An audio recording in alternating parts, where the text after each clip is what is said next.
ഒരു സമയത്ത് മോന് യാത്രകൾ ഭയങ്കര ഇഷ്ടമാണ്. പക്ഷേ വണ്ടിയിൽ നിന്ന് പുറത്തിറങ്ങാൻ ഇഷ്ടമല്ല. ആ വണ്ടിയിൽ അങ്ങനെ ഇരിക്കും. പുറത്തിറങ്ങാനോ അല്ലെങ്കിൽ പുറത്തുള്ള ഒരുപാട് ഡിസ്റ്റർബൻസ് ഒക്കെ ഉണ്ടാവുമല്ലോ. തിക്കും തിരക്ക് കൂടെ പോവുക, അങ്ങനെ സാഹചര്യങ്ങൾ വ്യത്യസ്തമായിരിക്കുമല്ലോ. അപ്പോൾ അവർക്ക് ആകെപ്പാടെ വെപ്രാളവും ഇതൊക്കെയായിരുന്നു. പിന്നെ ഒരു സമയത്ത് വണ്ടിയിൽ കൂടി ഇരിക്കില്ല. ഒരുതരം പേടി, വണ്ടിയുടെ ഡോറ് തുറക്കുക, അങ്ങനെ പലപ്പോഴും സാഹചര്യങ്ങൾ വ്യത്യസ്തമായിട്ട് വരും. നമ്മൾക്ക് ഒരിക്കലും പ്രെഡിക്റ്റ് ചെയ്യാൻ പറ്റൂല. ഈ യാത്ര സുഖകരമാവുന്നൊന്നും. അങ്ങോട്ട് പോവുക, പോയി കഴിഞ്ഞിട്ട് പിന്നെ എന്താണോ അത്, തവക്കൽത്ത് അലല്ലാഹ്, അങ്ങനെയാണ്.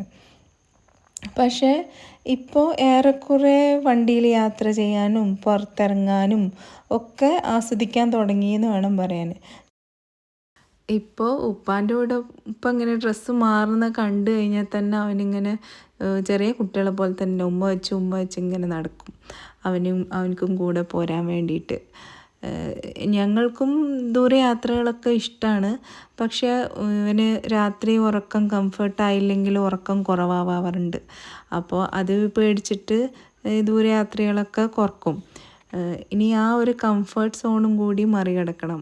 ഉറക്കം കംഫർട്ടായിട്ട് ഇവിടെ മാത്രമല്ല എല്ലാവിടെയും ഉറങ്ങാൻ പറ്റും എന്നുള്ളത് അവനെ മനസ്സിലാക്കി കൊടുക്കണം. അതിന് ഞങ്ങളുടെ ഉള്ളിലുള്ള ഒരു പേടിയുണ്ടല്ലോ, ഫിറ്റ്സ് വരും എന്നുള്ള ആ ഒരു പേടി, അത് ഞങ്ങൾ തന്നെ മറികടക്കണമെങ്കിൽ മാത്രമേ ഉള്ളൂ അവനക്ക് ആ പ്രശ്നത്തെയും അതിജീവിക്കാൻ കഴിയുള്ളൂ. സബ്സ്ക്രൈബ് ചെയ്ത് സപ്പോർട്ട് ചെയ്യണേ.